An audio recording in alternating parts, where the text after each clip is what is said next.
time, because what he's doing is making God, by definition, something. And you can't just change the real world by definition. God, you know, this pen is objective. You know, people can see it, they can come and feel it and stuff. But the concept of God and what God might be is not objective. We've all got different views on it.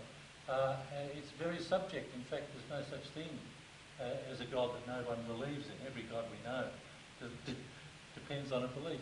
And so to try and define God as good by definition is not to really affect the real world. And this is why St Anselm's proof didn't succeed, because it's... Abraham Lincoln once used to go around asking people if a tail is a leg, how many legs does a dog have? And if you say 5, he'd say no, 4. Calling a tail a leg doesn't make it a leg. Calling God good doesn't make him good. We have to look at the evidence. The evidence is not good.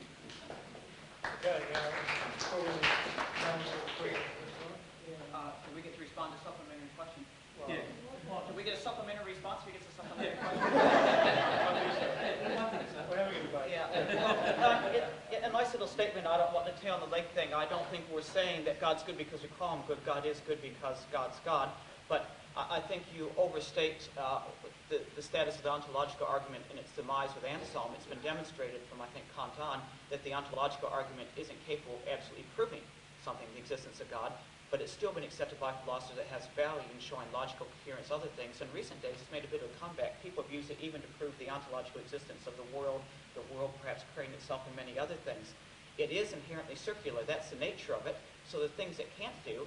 But I guess the question I'd ask myself is this: in a world that God created, if there is a world that exists, and it's our world, and it's created by one supreme being who sustains and emanates from, then in that world it makes sense that that kind of logic would exist, and it makes sense. You could develop an argument like Anselm that says, in this world, you can start from the assumption of God and come back to it because it's all tied in. That's not a proof, but it does show some kind of coherence, and philosophers have been rediscovering and playing with this ontological idea, not just on the Christian theistic side, but even on the atheistic side. So I wouldn't say it's just been completely dismissed. It does have value, but not for what perhaps some folks in the late medieval period and early modern period had used it for. Just I was just going to say, it's not only it's begging the question. The question isn't a formal one to start with, just determining what you can and cannot. We're going to have a question from this side. Sorry, I thought we were asking questions, not... and this is a serious question. As I didn't apologise if that was said in a pejorative way. It wasn't meant to send at any of you.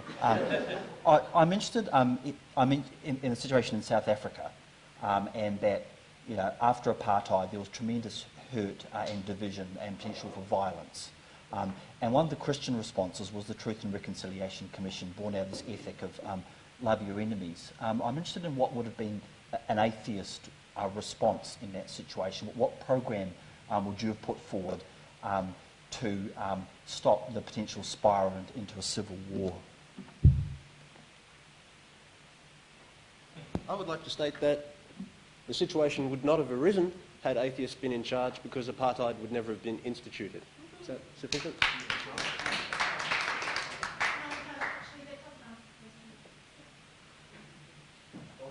I'm not a politician and I'm not an ethicist, so I don't know what I would have done in that situation, but I wouldn't have opened a Bible and looked for guidance. I would have thought about it and talked about it and worked out from first principles what would have been the best response. And perhaps come to the same conclusion. Can I have a question, please? The audience I've got it. in a moment, but we're just going to finish this question session so we can get to the audience, because I think that might be the best bit. My question only makes sense in a context where personal revelation is a plank in a person's face. Does personal revelation feature in any of your faith? Personalizing God's spoke to me, but not him? Yes. Not him. No? Personal revelation? Is that the question, or is that... Have you received confirmation that God exists in a personal way? Has God spoken to you in some way? Or okay. If you received a message from God as convincing as that personal revelation instructing you to kill me, what would you do?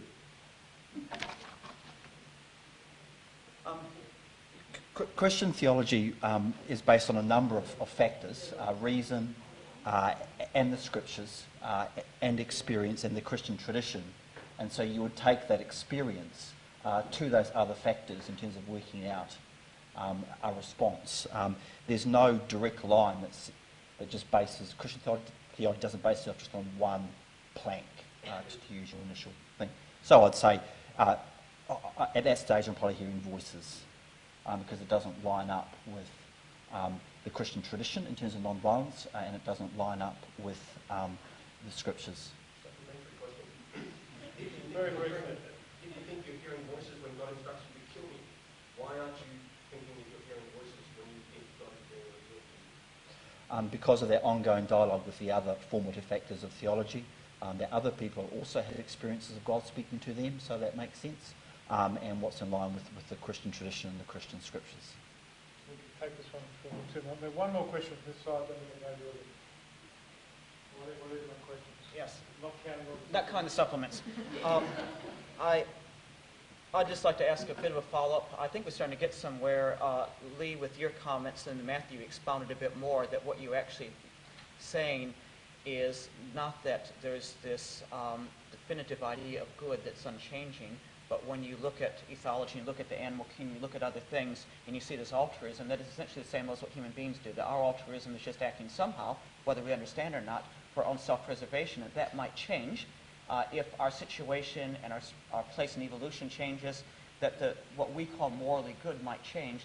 That raised the question how to respond to the fear that there are not absolute good moral values that we say this is what we know for integrity of human life, for rights of the poor, the oppressed, etc., that somehow those might shift or change if evolution changes, and somehow for our survival that's no longer convenient or good. I think people are a little bit worried about that kind of world. How would you respond? It is a worrying thought, and it's worrying for good reason, because it's not that evolution would change, it's the selective pressures that drive us to be altruistic. And if the lights went out and we had no fuel and no food was being delivered to the shops next week, I would kill in a second to feed my family. The selective pressures could change, and my morality could change with it. Okay, we come to the stage now where we'll give you the opportunity to ask some questions. I've got a couple waiting up here, and I've got quite a few. We're going to start here. Could I ask you to keep the questions reasonably short and ask the answers to be reasonably short as well? It's up to you how you direct your question, but we'll start up here, then we'll come there. True, one of them don't believe that Christ rose from the dead. The Quran, 4:157, I don't believe he rose from the dead. So that's to the Theist, I think. Well, I think I've been sitting here thinking that a lot of the whole debate is, I've been wondering where God was in this, but so we've moved around, but I'm not going to be too strict on giving people a chance to have their say. But I do take the point that we might think about the topic we're discussing as opposed to proving the existence of God today, which I don't think we're going to do. But does anybody want to answer that question very quickly? Just very briefly, that's not really what we're here to debate. Obviously, as Christians, we're very confident in how we view and look at God. When I talk to Muslims, we have a dialogue. We're not having that dialogue here today. We're just talking about from a Christian theist point of view, how would we respond to the question, how do we understand God as a basis of morality? How coherent is that? And that's what we're here to discuss. So that goes, it's interesting, but a drift of today's topic. I've got one at the back there, then one here, and then one there. So we'll start with that. I can't remember what the question what connects to the position about the apartheid or you are. What's stopping us from doing the exact same thing, having a similar Christian reconciliation with different guiding motives? Just because in the Bible we say do what you like, you don't yourself to fight. It doesn't mean that particularly what Leigh was saying, how we reason from a we talk about the time evolutionary perspective of what morality is.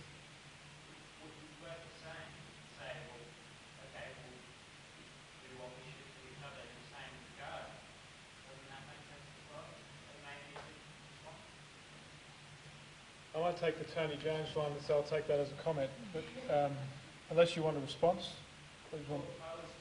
And who do you want the response from? I was looking for a response to theists. Please. Why pose that question at all if the response would be very similar to your own, just for it. I posed the question as a genuine wanting to know how a good without God might play out in that context. If the atheists want to borrow the Christian text, they're welcome to, but I don't think that that therefore follows with the debate, because they are using what Christians would consider of God in working out their moral platform for goodness. Well, I prefer just to ask some questions. We've got quite a few. We'll come back to you. First, I'd like to apologize in case my question being offensive. But my question, I have one for more general for both sides, one more for the atheist and one more for the theist. First question, what is this question important? Why and why not? Second question, does good actually exist? Not talking about God, but good. The moral will, whether objective or subjective, does it actually exist? And for the theist, is God created good or something along those lines? Does that mean other creations of God, like say the animals, have the same good that we humans have as well? Good luck. I think the first one was to your side. I'll just answer the question about whether good actually exists. I think that's ably demonstrated by the argument that I put forward, that there are characteristics that we genuinely see as good and that people wouldn't argue, like altruism, reciprocal love. And the reason that they're all part of so many religions is because they are generally, universally acknowledged as being right, the right thing to do. They can be quite simple. This is not getting overly complex here. I think the question we're debating is important because as human beings we live together in community. We have to have foundations of justice, moral law, other kind of things. So we debate about this. What do we do and why do we do it? And we don't want to be going about being unreflected about the bases for this, that when the assumptions we're carrying in. I think we are agreeing that good does exist, but we're obviously disagreeing about how we define that and how we approach it, whether or not that's objective good, whether that can change, and how that happens, and that's important. The question about the non-human species and animals, I'm not sure I understood.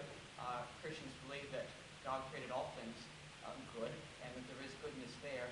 Do they act and do they do things that we call morally good in the same way that humans do? Most Christian theologians would tend to not want to make a distinction there, but not all. But I'm not sure I understood that question. There's a question here, the one up there, and I'll come back up there. So. You say God is perfect. Does God have free will? Can God do anything other than what it is? Okay, say there's a perfectly good path God takes. So God has to do the perfectly right action. Can God do anything outside of free will? Okay. Well, I would say that God can't do anything that's outside of his own nature. And I don't think requiring God to do the logically impossible limits God, because I don't, when people say, could God create a brick so heavy that even he couldn't lift it? Well, you kind of, you're saying, does God have free will? Well, if there was an equivalent series of choices, if, when we talk about the good, we talk about it, it's not just there's always one choice. God could have a range of perfectly good choices. I mean, that's part of the underachiever problem, which is quite common in atheist philosophy. But when we say God would then have free will, we would say that, well, no, there are some options that would be off the table that he could not choose, because they would lead to logical contradictions in his own being. Because he's perfectly good, he couldn't therefore go out and say, well, murdering everybody that has ever existed, is a fantastic idea, let's go try that. He couldn't require people to murder, because that would lead to logical contradiction unless he had a sufficient reason for it. What about murdering everyone except Noah and his family? Unless he had a sufficient reason for it.